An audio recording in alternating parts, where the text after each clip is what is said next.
আজকের কনসেপ্ট হচ্ছে gap up gap down. মার্কেটে আপনারা বিভিন্ন সময় দেখবেন যে একটা ক্যান্ডেলের পর নেক্সট ক্যান্ডেল যখন শুরু হবে তখন হয় গ্যাপ আপ দিয়ে দেয়, না হয় গ্যাপ ডাউন দিয়ে দেয়।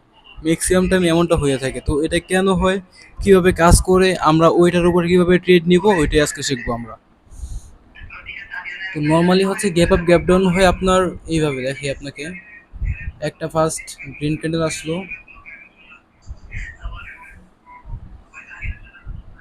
আসার পর আপনার এখান থেকে হচ্ছে ক্যান্ডেল চালু হওয়ার কথা, বাট এখান থেকে ক্যান্ডেল চালু না হয়ে আপনার একটু গ্যাপ দিয়ে হচ্ছে ক্যান্ডেল চালু হয়ে যায়।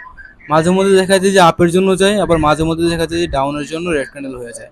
মানে এখান থেকে টোটাল দুইটা ক্যান্ডেল হয়। তো আমরা কনফিউজড হয়েছে যে কখন রেড ক্যান্ডেল হবে আর কখন গ্রিন ক্যান্ডেল হবে। তো এটা বোঝার জন্য প্রথমে আপনার সাপোর্ট রেসিস্ট্যান্স ড্র রাখতে হবে মার্কেটের ভিতর, তখনই আপনি ওই গ্যাপ আপ গ্যাপ ডাউনটা নর্মালি ইউজ করবেন। ধরেন একটা সাপোর্ট রেসিস্ট্যান্স আছে উপরে, এটা হচ্ছে একটা রেসিস্ট্যান্স লেভেল। তো মার্কেট যখন এভাবে আপের দিকে যায়, একদম ইজি ওয়েতে বুঝাবো, কেউ এত হার্ডলি নেবেন না। গ্যাপ আপ গ্যাপ ডাউন কনসেপ্টটা অনেকে হচ্ছে অনেক জায়গায় দেখে, বাট অনেক হার্ড নিয়ে নেয়। আমি বলি, নর্মালি যখন এরকম হয়, হওয়ার পর হচ্ছে এ জায়গায় একটু গ্যাপ থাকে, ঠিক আছে। তো এখান থেকে আমরা হচ্ছে রেসিস্ট্যান্স আসার পর আমরা কি করি, সাথে সাথে ডাউনের জন্য আচ্ছা একটা শ্যাডো করি এখানে। তো সাথে সাথে আমরা এখানে রেডের জন্য, এই যে ডাউনের জন্য চলে যাই। তো এখান থেকে হচ্ছে আমরা ডাউনের জন্য চলে যাই। তো তবে মাঝে মধ্যে দেখা যায় যে রেসিস্ট্যান্স আসার পরেও আপনার ক্যান্ডেলটা হচ্ছে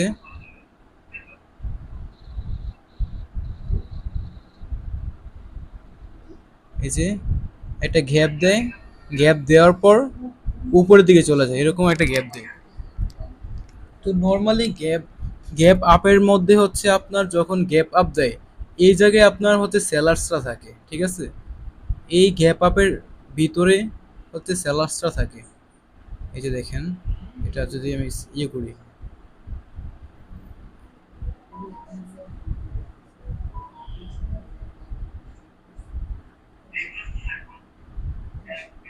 এই জায়গায় হচ্ছে আপনার সেলার্সরা থাকবে, বুঝছেন।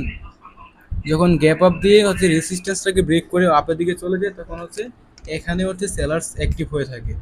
তো গ্যাপ ডাউনের ক্ষেত্রেও সেম, সাপোর্টের মধ্যে এসে গ্যাপ ডাউন দিয়ে হচ্ছে সেলার্স চলে যায়। তো নর্মালি আপনারা গ্যাপ আপ গ্যাপ ডাউনে কীভাবে ট্রেড করবেন, যখন এরকম হয়, এই রেসিস্ট্যান্স লেভেলটাকে ব্রেক করে শুনুন শুনুন, যখন রেসিস্ট্যান্স লেভেলটাকে ব্রেক করে উপরের দিকে চলে যায়, মানে উপর থেকে ক্যান্ডেল চালু হয়, তখন ডিরেক্ট আপের জন্য ট্রেড দিবেন। তার মানে এখানে কোনো সেলার্স নাই। এখান থেকে যদি সেলার্স অ্যাক্টিভ হইতো, যদি আমি আবার এই জায়গায় দেখাই, লাইক আপনার এখানে ক্যান্ডেল আছে, সেমভাবে দেখাই, কেউ কথা বললেন না, জাস্ট এটা মনোযোগ সহকারে দেখেন। আপনার ক্যান্ডেল হচ্ছে এরকম আসলো, হ্যাঁ। আসার পর উপরে হচ্ছে রেসিস্ট্যান্স লেভেল। রেসিস্ট্যান্স লেভেলের এই জায়গায় সেলার্স থাকতে পারে।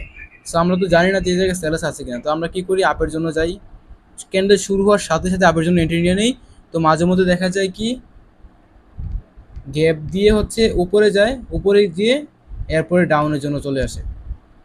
তো দুইভাবে ক্যান্ডেল হয়, হ্যাঁ, গ্যাপ আপ দিয়ে হচ্ছে ডাউনের জন্য চলে আসে। তো কখন ডাউন হবে কখন আপ হবে, এখন এই পিকচারটা দেখলে আপনারা বুঝবেন। নর্মালি যখন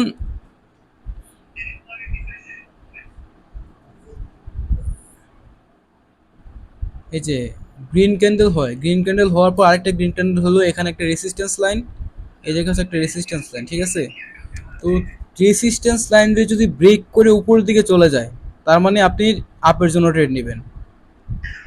আর যদি ক্যান্ডেল উপরের দিকে আসলো, একটা ক্যান্ডেল আসলো গ্রিন ক্যান্ডেল, দুইটা ক্যান্ডেল আসলো, আসতেছে, দেন গ্যাপ আপ দেয় বাট রেসিস্ট্যান্সের নিচে আসছে, রেসিস্ট্যান্সের নিচে অথবা আপনার সেলার জন্য আসছে, তখন আপনি সেখানে গ্যাপ আপ দিলে ডাউনের জন্য যাবেন, তখন আপনি আপের জন্য যাবেন না।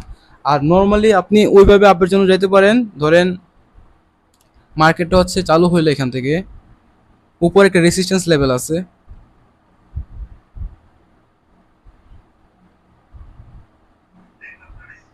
চালু হলে হবে, তো উপরে একটা রেসিস্ট্যান্স লেভেল আছে। তো আপনি যখন মার্কেট এখান থেকে গ্যাপ আপ দিবে না, গ্যাপ আপ দিবে, তখন আপনি ডিরেক্ট আপের জন্য যাবেন। কোনো ডাউনের জন্য যাবেন না, বুঝছেন? উপরে রেসিস্ট্যান্স আছে তো গ্যাপ আপ দিলে আপের জন্য যাবেন, যদি গ্যাপ ডাউনও দেয় এখান থেকে গ্যাপ ডাউন দিলে তাও আপনি আপের জন্য যাবেন। উপরে যদি রেসিস্ট্যান্স থাকে, গ্যাপ ডাউন দিয়েও আপনার এই রেসিস্ট্যান্স পর্যন্ত সেল বায়াসটা পৌঁছাবে, তারপরে আপনার এখান থেকে সেলার্স অ্যাক্টিভ হবে।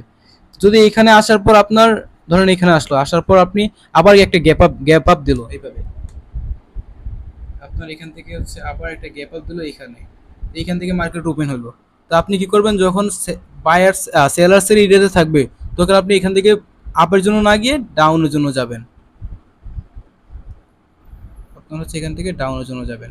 আর যদি আপনার এটা আরেকটা ছোট ক্যান্ডেল তৈরি করে, নর্মালি এভাবে তৈরি করে ক্যান্ডেল, এখান থেকে ওপেনিং হয়েছে, এখান থেকে ওপেনিং হয়ে হচ্ছে আপনার এখানে আসলো, এখানে আসার পর আপনি দেখতেছেন যে সেলার জোনে আসছে, তো আপনি একটা ডাউনের জন্য ট্রেড নেওয়ার এন্ট্রি নেবেন এখন, তো তখনই আপনার ক্যান্ডেলটা গ্যাপ আপ দিয়ে উপরে চলে গেল, তো তখনই আপনি গ্যাপ আপ দেওয়ার সাথে সাথে আপনি আপনার জন্য একটা ট্রেড নিয়ে নেবেন, যদি গ্যাপ আপ দেয়, ঠিক আছে? যদি রেসিস্ট্যান্স লাইন টাচ না করে, এখানে আমি ড্রতে একটু ভুল হয়েছে, যদি টাচ না করে গ্যাপ আপ দিয়ে উপরের দিকে চলে যায়, এখান থেকে গ্যাপ আপ দেয়, তখনই আপনি একটা এখান থেকে আপের জন্য এন্ট্রি নেবেন। 2-1 সেকেন্ড ওয়েট করবেন মার্কেট চালু হওয়ার পর।